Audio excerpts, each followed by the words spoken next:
Hello everyone, this is Minoxen bringing you another high-definition commentary of Heroes of Newerth. This matchup is going to be from the TwitchTV Heroes of Newerth Challenge Qualifier number 3. I am joined with John Hatch, the owner of Genesis Gaming here. How you doing, John? I'm doing great, Minoxen. Things are going well for us. We finally got tagged up, you'll see, and some more people added to the roster as official. So things are going well.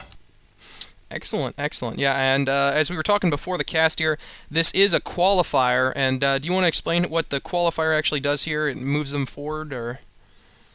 Yeah. Okay, so for the Twitch TV tournament, it's a $5,000 cash prize tournament. There are 4 qualifiers. The top 4 teams for each qualifier advance to a finals, which I think is September 3rd. And this is the 3rd one, so we're getting kind of towards the end. A lot of really big names are in this already. This is Genesis against Complexity. Yes, it is. It is Genesis versus Complexity. So just for being in a a qualifier round here, this is definitely not one of the teams you want to have to get thrown up against. Complexity, also known formerly as DWI, having picked up a sponsor now and being competing in these tournaments under their new tag of Complexity. Before we get into the heart of the game here, I want to remind all of the people who are viewing this right now, if you enjoy the cast, be sure to hit that like button. It helps grow the channel, grow Heroes of Newerth, and makes the video more popular. Also, be sure to subscribe to the channel, youtube.com/minoxen. If you're not currently subscribed, go ahead and feel free to. It is, in fact, free. Also, check out in the description below for links to Eclipse's live stream. Lalonde, who is now one of the official members of Genesis here, also has a live stream. And check out the Genesis Gaming Facebook page to be sure to show them a little bit of love and encouragement as they are competing more and more in these tournaments. So with that being said, I guess looking at the lineups here, we've got only one thing I did want to add as far as Genesis Gaming goes. X1600 there, or 1680, is in fact Thurg, which we saw in the last round of, I believe, was Online Kingdom versus Genesis. He went in instead of Dragunos. Yeah, that's correct. He did, and he's another member. I'm really happy with him, his play. Yeah, I'm going to be referring to him as X going forward rather than Thurg. And as far as these picks go, you see Tree as a first pick. That wouldn't have happened a month ago, I don't think, but things change quickly in the competitive scene, don't you think? Yeah, definitely. It's really nice to see that, as we're going to see all of the readies coming up from Complexity.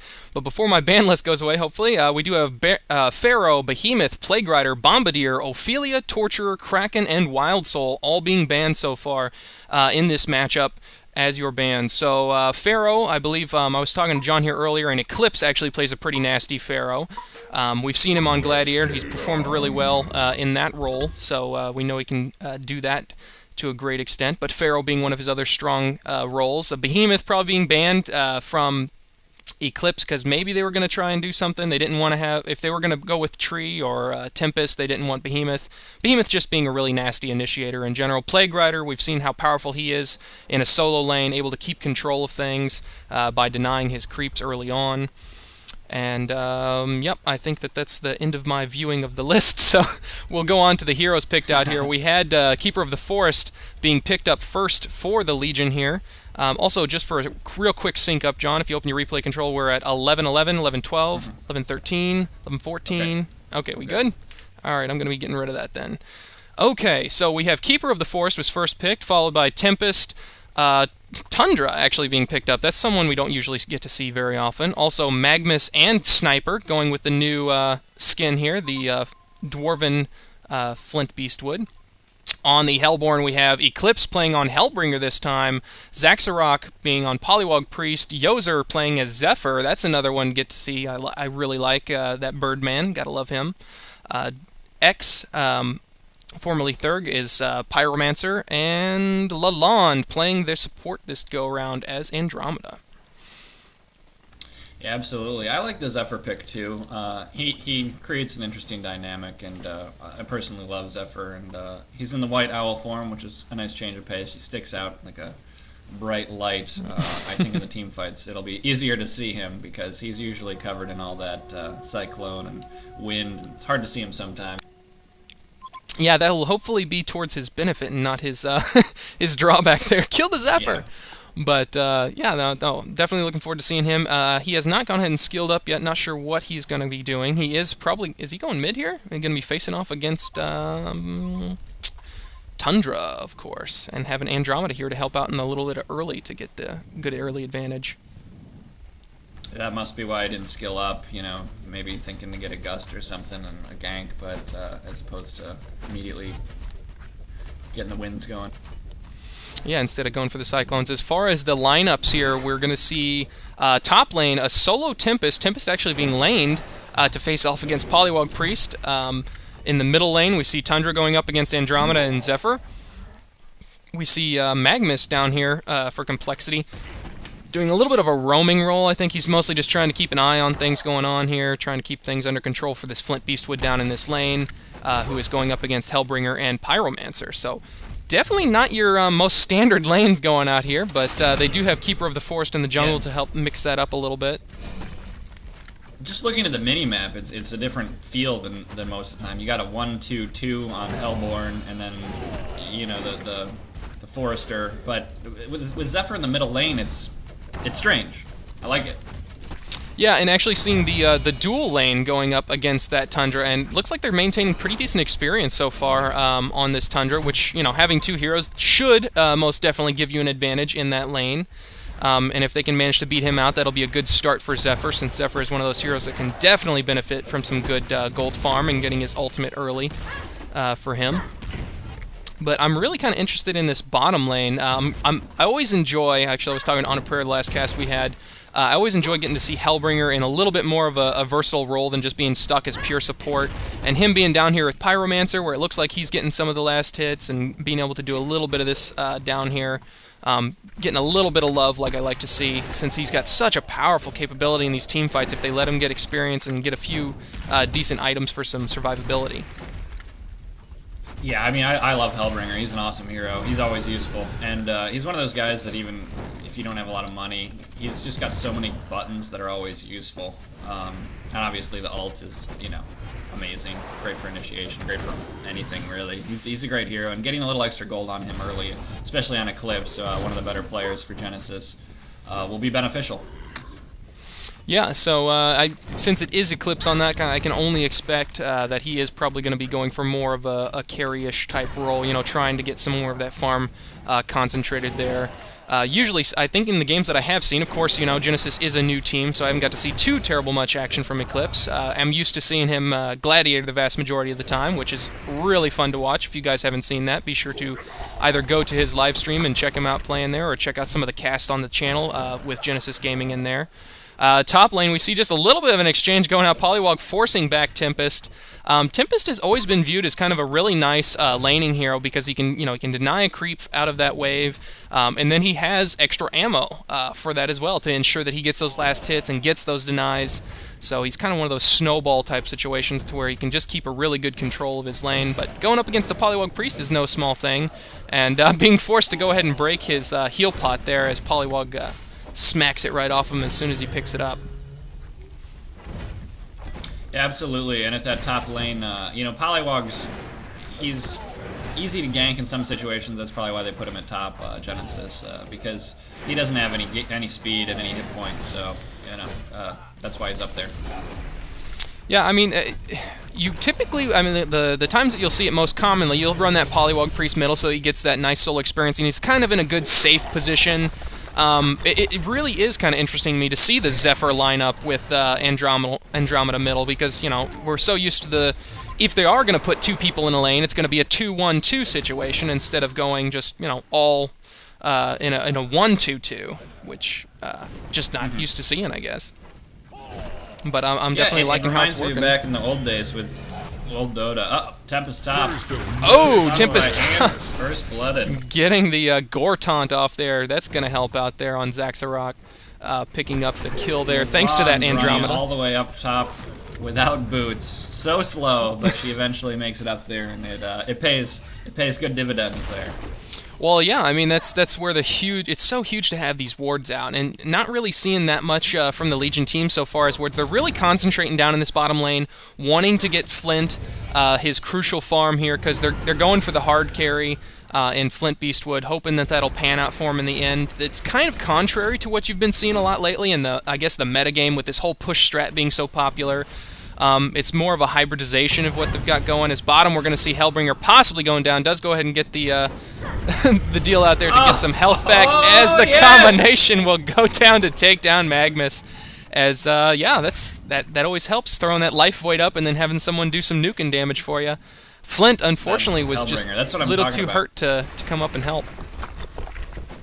Hellbringer, he's so deceiving for an int character. He's tough. He's got the life that comes back to him, and well, he's kind of like a martyr in that aspect, to where he's tanky in a way, as far as you're forcing them to have to hit you, but all you got to do is throw out that life void and get some damage going, and your life pool just keeps going back up, because every bit of damage they take is going right back into your hit points. Absolutely. As we're going to see a roam come in middle here as they're trying to do something, but Tundra, wise to the roam, sees that with this nice ward placed there from Jaw. Magmus was going to try and get that haste rune, but unfortunately not going to be able to do so. Pyromancer will pick that up and probably make her way back towards middle here to try one more time on this Tundra. As Polywog Priest taking quite a bit of damage top, Keeper of the Forest and Tempest dive in this tower. They do throw the wards up there. Is Polywog going to be able to survive? No, but he is getting some nice damage dealt out while he has the wards available.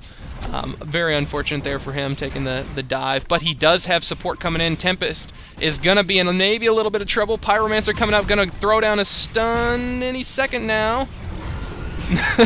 Any second now, as, wow, doesn't need it. That'll do it. There it is. There we go. Gets the job done. I was wondering. That's patience. I don't know if it was a mistake or patience, but I think that's just patience. Just holding off there, wanting to see if he had to use it, and with that invis going out, the Polywog ward's doing nice damage as well to help out with that. Good movement from Genesis there, they were a little bit late, but they did show up ultimately, and that helped them out. As the ultimate coming out from Zephyr middle onto this Tundra, the Polywog polymorph going out, and the Dragon Dragonfire, I knew it was that, coming out from Pyromancer to finish the job once again.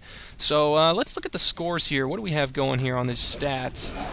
So far, Keeper sitting at 30 creep kills, no denies. What do we have going from middle? That's kind of what I'm really curious about. Tundra sitting at 35-4 versus a Zephyr sitting at 44-10. So that little bit of help from Andromeda really going a long way here to seal the deal and giving him that nice little bit of extra potential. Yeah, I mean, this has actually been a very fast-paced game. A lot's been going on in all the lanes. It's hard to get to the action because most of the time there's action in two lanes at once. Yeah, as top, we're going to see a good push go out with Tempest and Keeper of the Forest going out. The Keeper also having picked up a relatively early Ring of Sorcery. That seems to be a really popular pickup these days with these push strats to allow for the continual use of the mana. As the Poly Wards come out middle, trying to take down Tundra. The Andromeda stun going to be enough to finish it off. Lalon picking up the kill there. The Tongue-Tied coming off onto Tempest, but no real follow-up. As Zephyr is just desperately diving around here trying to get a hold of someone. Magma's coming in with a stun. And will Andromeda go down? No, she will not! Nice save from Pyromancer as Magma's Keeper of the Forest and Flint Beastwood are desperate to take down this mighty Zephyr. And looks like they just might do it. There we go. But a nice exchange so far going out for Genesis, I guess. They have gotten a couple taken down. It's such a long, drawn-out fight. Pyromancer now taking a bit of damage. As wow, yeah, Genesis just eked out a few fights already. They've just barely gotten away with one hit or two. I mean, Magmus was trying to deny the tower, I think, with his stun. He was a second late, so he missed out on that. That was a little bit of a mistake by Ja, but all in all, Genesis just eking by these fights, which are making them probably, I'd say, get the advantage out of them. But real close, things could, you know, heads or tails, flip, and be totally different. Yeah, I mean, right now, with as strong of a push team as the Legion has lined out with that Tempest and that Keeper of the Forest, and, you know, even Tundra being able to summon in the minions there for a little bit extra damage, Flint being a nice long-range hero. Flint maintaining, what is his gold per minute at right now? He's at 296, so that's pretty respectable for Flint. Like it to see it higher, I'm sure they all would, since Flint is much more of a late-game presence, but looks like they might go ahead and try for a push. Not sure if this is what they need to do since, you know, I mean, looking towards endgame, I'm really going to probably want to put this towards complexity with this Flint Beastwood. If they can get him really built up, I know that he is kind of been nerfed since he doesn't have the Savage Mace proc anymore with Illusions. Geomancer doesn't proc his mini stun anymore, or Geometers, not Geomancer, Geometer's Bane. So he's not nearly as potent as he used to be, but still definitely a really tough hero to deal with as far as his damage output. Yeah, I'm forced to agree. Both teams have a lot of you know, massive ults, and I'd give the late game to Complexity also. As we are going to see a little bit of initiation middle, they're trying to take out this Polywog Priest before he can do anything about it. A nice swap out from Andromeda, going to pull him out of the fight. An ultimate from Pyromancer going to finish off Jaw, taking him out of there. Keeper of the Forest going down as well, man. And a good fight coming out for Genesis this time around as Tempest trying to get away. Everyone moves so slowly right now. No one having picked up... Yeah, I feel like the game's in slow motion. No boots. Flint gets an ult off on Polywog, and again he gets away with, I don't know, probably 20 hit points at the time. He's already regened up, but to 70.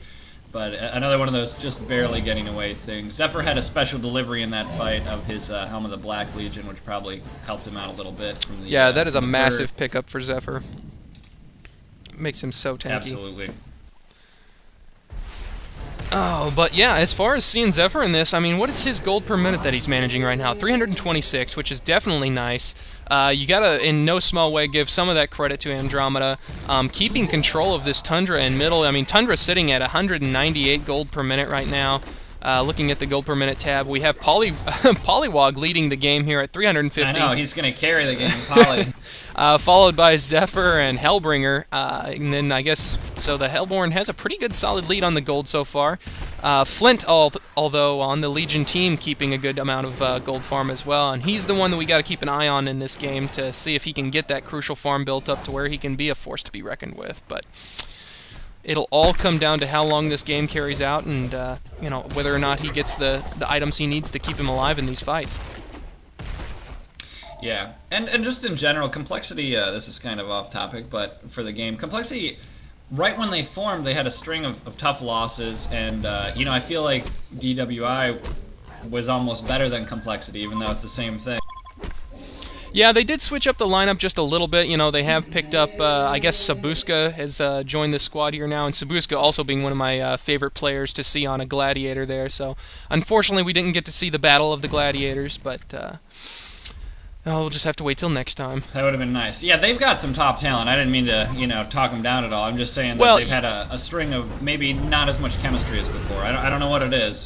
Yeah, well, you know, the change out of, even though you do have higher, you know, you could put together an all-star team if you wanted to of the best players, you know, quote-unquote best players in the game right now, but it's really that synergy of working together over a long period of time, and the vast majority of Complexity has that, but it's just one of those things that you got to get used to everyone's play style, and, you know, Sabuska being one of those that typically gets to be in that carry-ish role and take on some good potential, but they did a nice job of keeping him down early, and that's really what you have to do against a player who's well known for farming capabilities and getting a hero built up. Yeah, absolutely. I mean, totally. They're in general, I think forming a pro team is more about chemistry and HON than most other esports, and that's why I went about it the way I did. Oh, for sure, as we're going to see Polywog Priest was doing a heck of a dive down here. There we go, Hellbringer throwing out the ultimate to interrupt the rest of this fight. Andromeda taking a lot. Oh, a nice Tempest ultimate, going to grab 3 of Genesis Gaming here. But Polywog Priest coming out with the lightning to finish the job. Flint Beastwood running around desperately, going to go down here. Nicely done. Such a shame to see that Tempest ultimate go to waste there. Would have been nice to have seen it chained up with the Keeper of the Forest ultimate, but not going to be seeing that.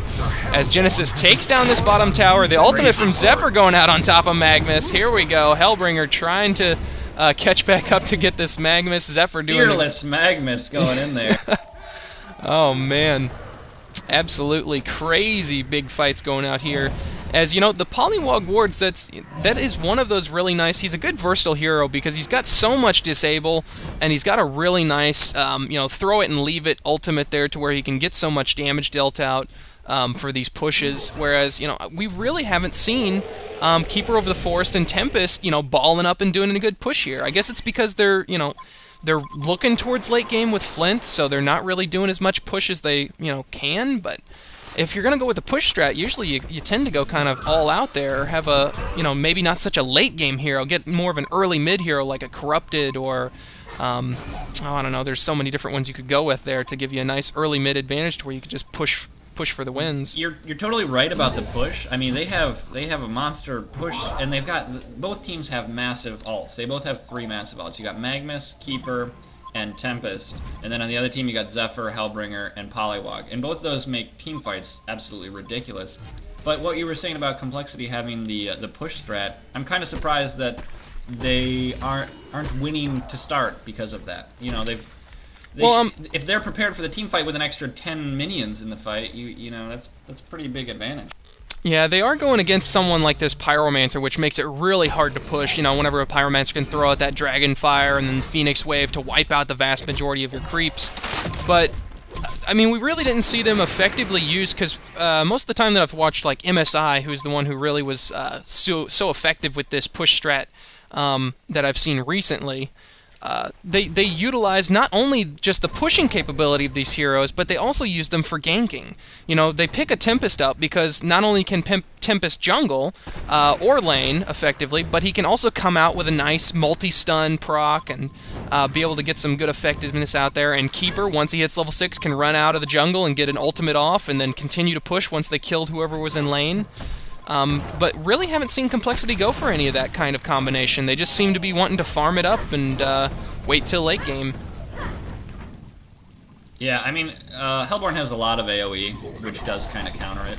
But I think with any push strat, and I've talked with Eclipse about this for us, for Genesis, just about the push strats and what makes it viable, I think you need to have another aspect of it, which goes into gank. Yeah, Keeper of the Force, a nice swap going out from Andromeda, and follow up with the CC there, as Zephyr going to be picking up a kill with the use of the Cyclones. So now that Keeper of the Force is out of the way, they got a good opportunity to be able to make some movement here if they want to. Yeah, that was a good swap. You got some double stacked creeps up there too. Yeah, gonna go ahead and take those out and improve the team farm as a whole. Maybe go ahead and try and let Zephyr pick up the majority of those. As this Zephyr is sitting pretty healthy on the farm here. What is he at currently? He's at 393 gold per minute.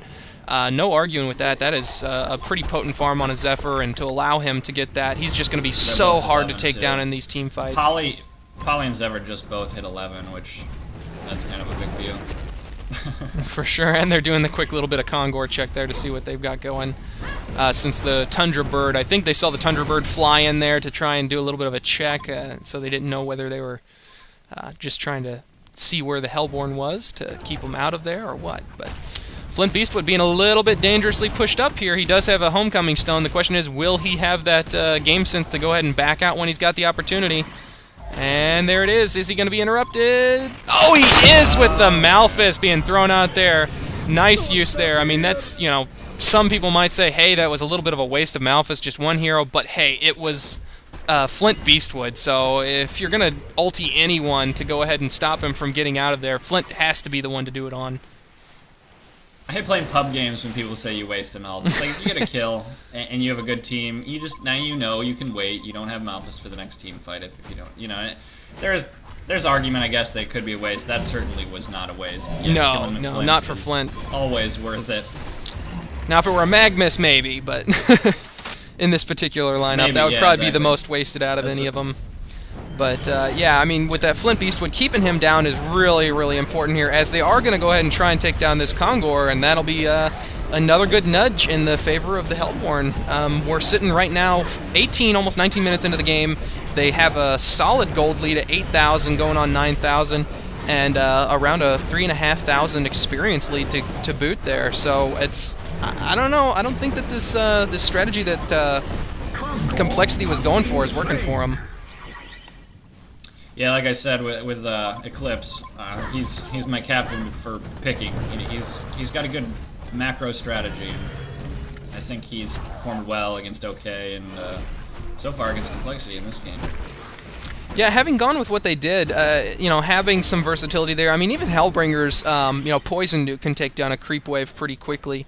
But, you know, having someone like a Zephyr, who is a strong, you know, I would probably call him a strong mid-game. Late game, he isn't quite as much of a presence, but he's a really strong mid-game hero because once he gets that Helm of the Black Legion and a few other items, he's just so hard to get rid of in a team fight, and he can just heal himself from the Cyclones. His ultimate does massive damage.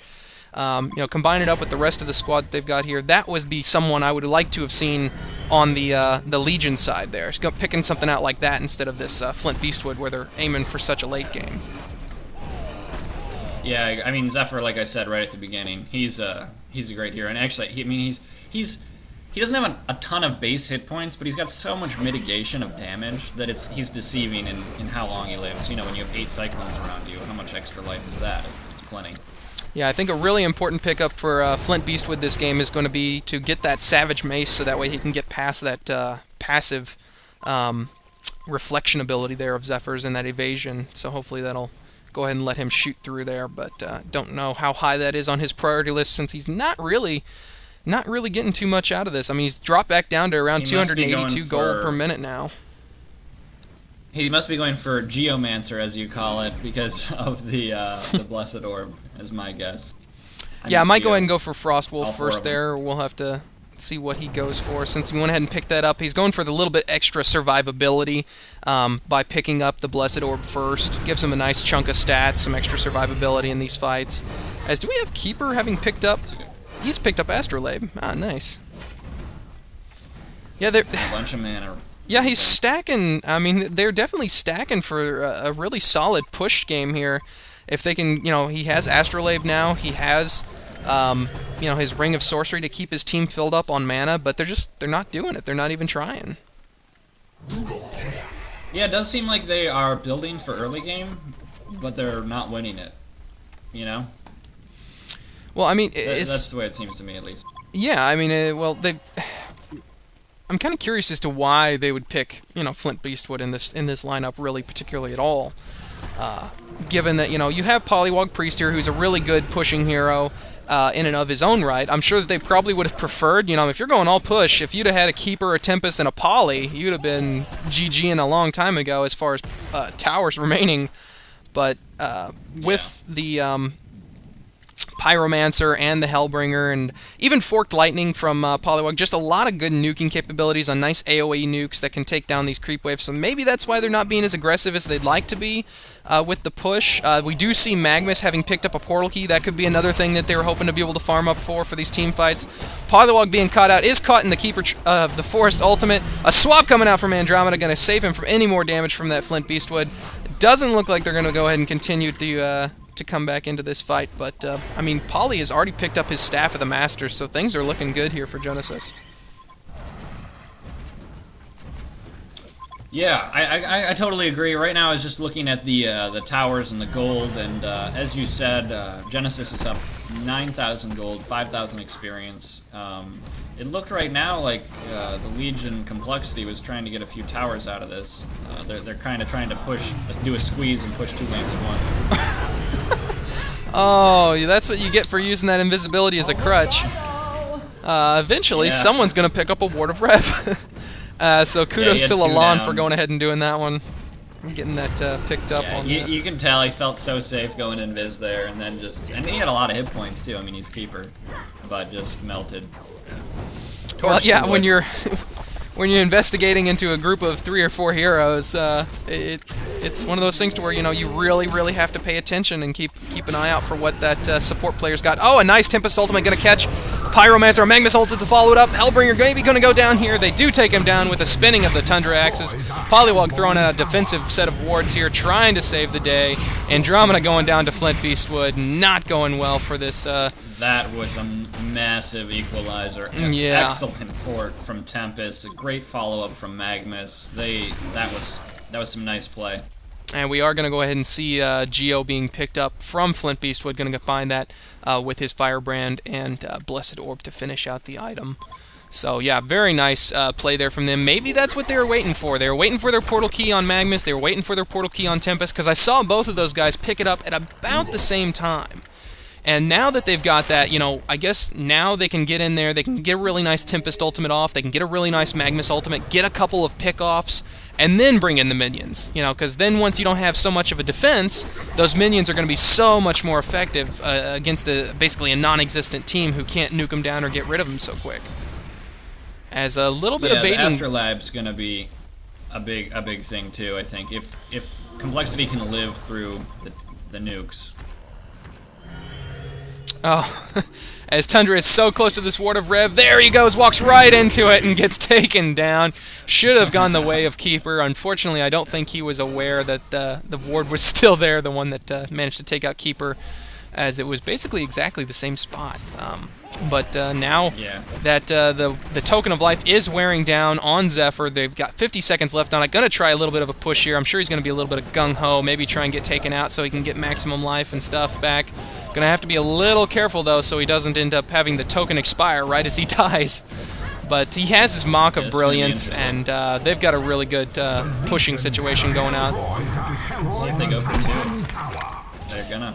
Yeah, I don't see why they wouldn't. I mean, they've got Keeper of the Forest pushing top and Tempest pushing bottom, but base tower, that I would trade an exterior tower for a base tower. That sounds like a good trade to me.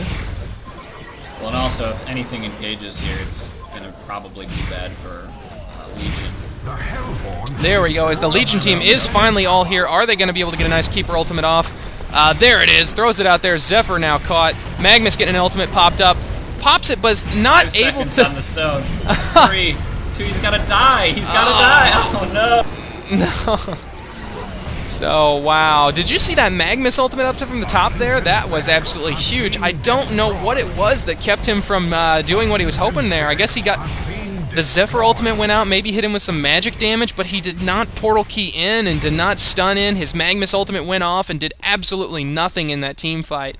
So a huge huge misplay there coming out from Jaw. Was not planning on getting any DPS on him, was going to use that portal key to get in the fight, and unfortunately did not. Did absolutely nothing with it. Man, if they get a deny on the other oh my god, that is such just a painful exchange. That whole thing for Complexity had to really hurt. I mean, oh man. Yeah, that is really not good. They got 2 towers denied. They lost mid. Zephyr picked up a Soul's Bulwark now, so their team's going to be so much more tanky in these fights, and that's just, wow. That was definitely a huge turn of events. They just got back into it. They just, you know, kind of established it, and then, man. But counting down that token on Zephyr, that was right as you called it. I mean, 50 seconds left, you said this is going to be an issue, and he had the option almost to die with like 2 seconds left. It was so dangerous at that point that they tried to keep him up. Yeah, that is one of those gambles that I've seen it happen in a competitive game before too, where they're like, all right, okay, go ahead, die, quick. Then nope, died 1 second after it expired, and you don't come back from that. Yep. So now you're just dead. So, I mean, this Zephyr getting the farm that he's up to now. What is he sitting at? He's got to be sitting pretty. He's at 458 gold per minute, has his Mock of Brilliance. That was probably a huge thing in the team fight, in addition to his Cyclones, that ultimate, everything there, just being such a big thing here coming out from Genesis in those team fights, such massive team fight potential. This is a financially inflated game. I mean, everybody's got... I mean, pretty much everybody has over 300 gold per minute, and it's only 28 minutes in. It's because of all the towers going down. But yeah, towers and Kongor, and you know, a good difference of things that, you know, you have the jungling also going out, so that helps keep the gold balanced. As we're gonna see the spawns too. It spawns extra gold essentially from Tempest and Tree to inflate the game. Yeah, oh, that's true as well. Having those there. Puzzle Box picked up on Tundra now. It's only level 1, but does have that pickup. That'll be a nice thing for him. He's also doing a nice little bit of counter warding, running around with his Bound Eye and his Shiver there to try and spot some of these wards. Is he going to get caught here by this Hellbringer is part of the question, though. Hellbringer not able to get the rest of the Hellborn to come up with him quick enough. But Tundra sticking around... Oh, is not going to be arriving there quite quick enough. I was wondering if he ought to throw the ultimate out, but with everyone lagging behind quite where they were, it's just not going to work out for him. Yeah, it was real close. You know it was going through his head. Do I do it? Do you do it? How close are you guys? How close? Checking the mini-map, hoping that it was the right person. But no, they are going to go ahead and save it and take this Kongor down one more time here. So I can only imagine after they get this, they're going to be set up for another nice push. As we see the Savage, or not Savage, Slayer being picked up on Flint Beastwood, so probably going to be going for the Savage Mace like I was anticipating.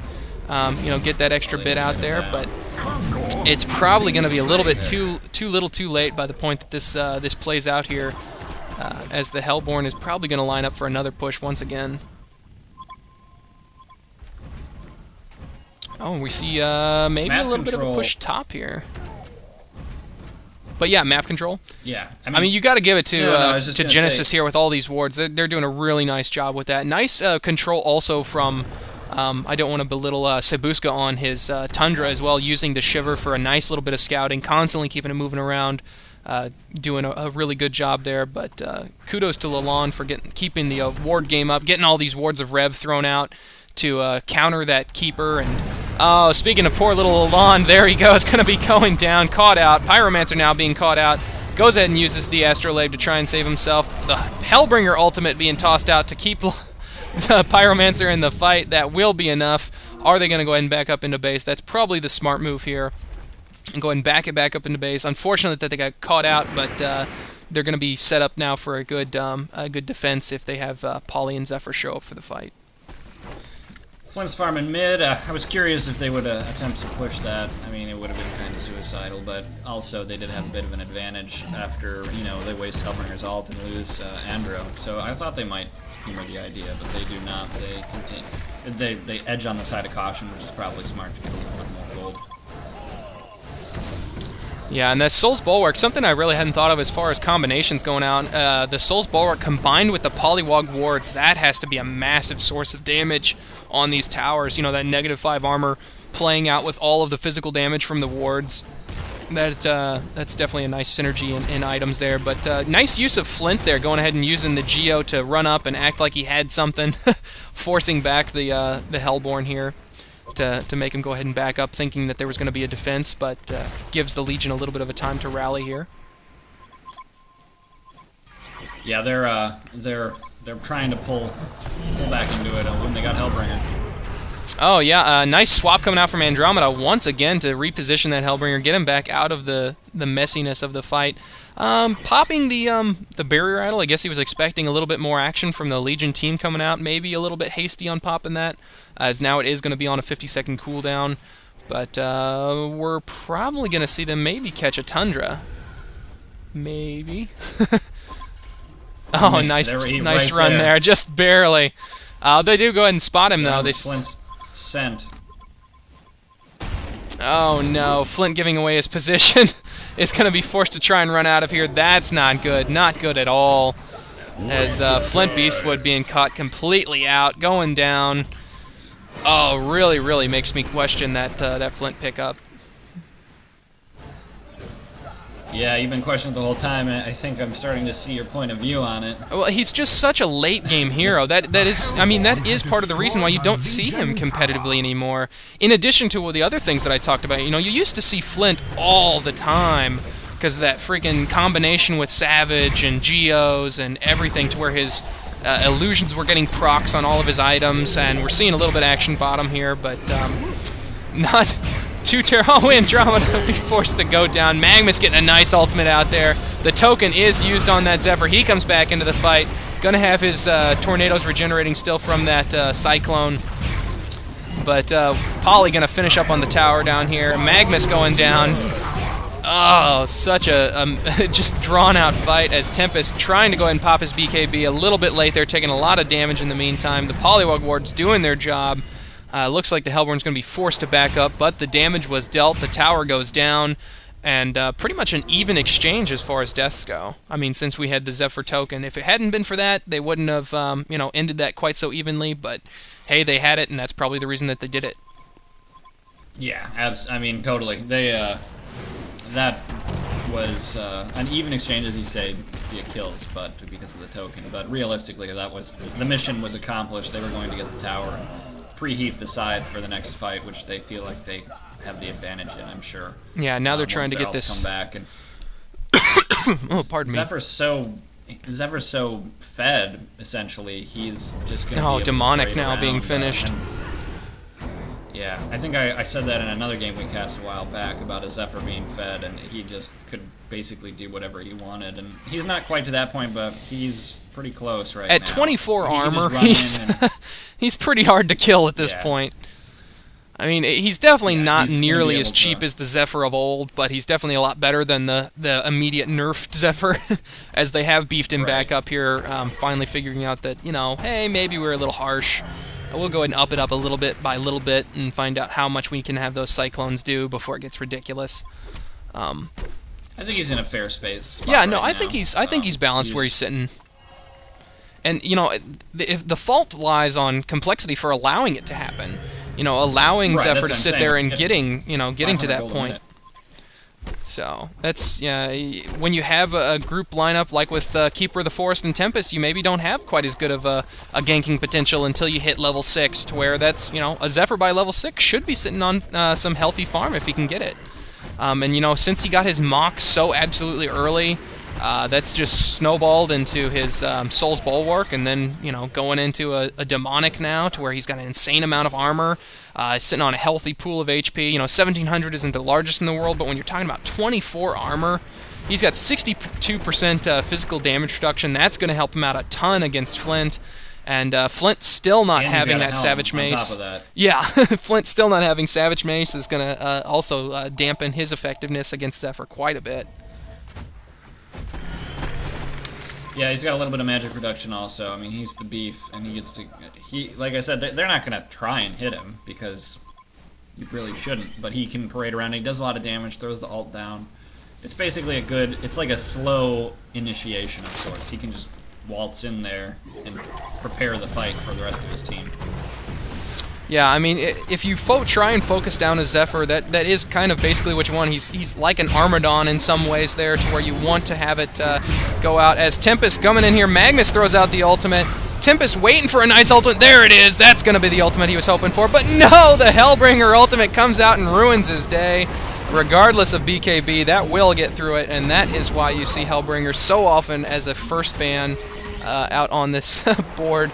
Magnus trying to get away, maybe going to be able to get lucky here, but no, he's going to go down to the Poison Ticks. As Flint trying to itch something out of this here, trying to pick up a kill onto Hellbringer. Zephyr still around in this fight, though, doing damage, taking down Flint one more time. As, I mean, we see the majority of the Hellborn team going down, but the big man himself, the Birdman, still alive and doing damage. That's and Malphas. What you got to look at. The thing about Hellbringer is you get to play after you die as Malphas. All in all, though, Complexity gets the victory of that fight.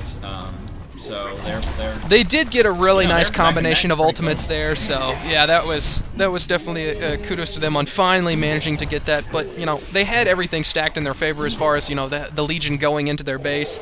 I think that Genesis was mostly just concerned about trying to get this melee Rax, which you see is about half dead right now. Would have been really nice to have seen that pick up, but you know, I think that they're still definitely in this. They've got a 10,000 gold lead. The experience lead has dropped significantly due to the near genocide that went out.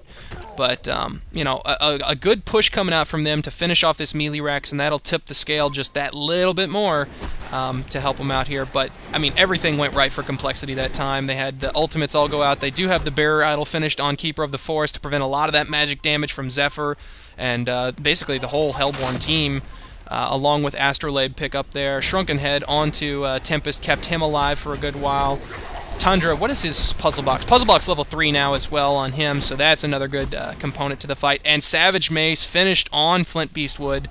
I don't think that it was finished during that fight, but if it was, that was also probably another good contributor to it. Look at that farm mid if Zephyr... Yeah, if someone can get there in time before they decompose there, as Zephyr's going to try. Here we go. Oh, but Pollywog to steal it at the last second right as Zephyr shows up. But, yeah, I mean, wow, we are seeing... Yeah, Complexity has a lot of... They're trying to live past the damage hump, but right now, as you said, they used all their ults. So now is, in my opinion, and I'm not an expert, my opinion, time to push again, because without Black Hole and Keeper's ult... Yeah, it was kind of unfortunate because so many of them went down. They weren't really able to line up a push, to be able to get back in there. But by the time they managed to get this push done and get this big creep wave down here eliminated as Paulie's trying to kite it around, that Tempest Ultimate's going to be back up in 10 more seconds here, and they're going to be ready for another team fight. And then it just comes down to, will the Legion do it correctly here? And it looks like they're going to go for an offensive grab here. I don't know that they need to. They need to pay attention to their middle, make sure that doesn't get pushed anymore, and go for another good defensive pickoff, I think. As the Tundra Ultimate's going out onto Zephyr, and they're trying for a team fight. Going to be a little scattered here. Will the Tempest Ultimate go out to any real huge effect? The Malphus coming out, though. Now's Tempest's chance. If he's going to do it, he's got to do it now. But no, he's running away from this fight, not going to be able to get an ultimate off. They are going to take down Flint Beastwood.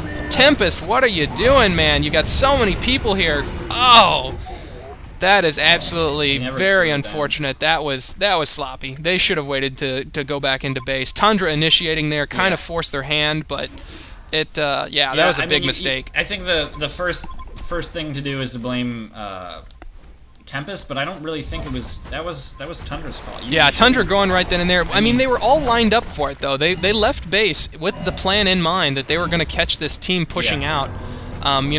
We had Keeper envising Magmus, hoping he could get out there and get an ultimate off, but I really think that they should have waited. They knew that the Legion was going to push again. They had to, or the Hellborn was going to push again. But now they're stuck here. They don't have anyone up. Tempest Ultimate's still up. It would have been an excellent time. There was a really good time in there when Tempest could have got that ult off. Flint would have still been alive for the majority of that, dealing out damage. But, I got to say Sabuska's decision there was probably a little bit lackluster. He was probably hoping for a quick pick-off, and it ended up that he bit off more than he could chew, and got a whole team there waiting for him. And maybe hoping that only 4 out of 5 are within range, but Andro was the farthest out, and she can port in. They were all pretty close for that team fight. It was a little forced, is what it comes down to in the most general sense. And when you're down 10,000 gold, which they had to feel kind of down, oh, nice attempt there coming out from the Legion, but Zephyr was able to pick up the token in time, taking a lot of damage there. Is Magmus eating everything as the Puzzle Block Wizard and minions are keeping the Hellborn busy. Tundra being caught out now. Can only imagine this is going to end poorly for the Legion as they throw out a Ward of Rev, trying to catch Keeper. He is spotted. Will he walk back into range here? There it is. Getting caught out once again. Going to be chain CC'd down. Forced to watch himself die. Burn in the wood. As that will be enough. Has a refresher pickup on Eclipse there from Hellbringer. 20,000 gold lead, in favor of Genesis, and also a 15,000 experience lead. So nicely done there. That was desperation mode. They really didn't want him getting that Kongor, so they went in just a second sooner, and they might have been able to have gotten the Kongor kill, might have been able to get the token. But if you guys have not seen that, what was that game I cast last here? Most recently with On a Prayer, where that is the first time I've ever seen anyone successfully snag a Kongor token in the meanwhile, and actually get away with it, not snagging it and then immediately dying. It was a behemoth, jumped in there, had a tablet, portal keyed in, snagged it, and then shoved himself out with the tablet of command and managed to escape scot-free. Got the kill on Kongor, got the token. It was really nice. I cannot remember which game that was, but it was one of the recent ones. So now we're going to see Hellborn trying to go out and finish this game off. They're going for Megas now. This is what they got to do. Yeah, as I was talking about not forcing it, it was a Magnus jumping in, and it is his job to initiate on Kongor there, but he's going to be initiating here too.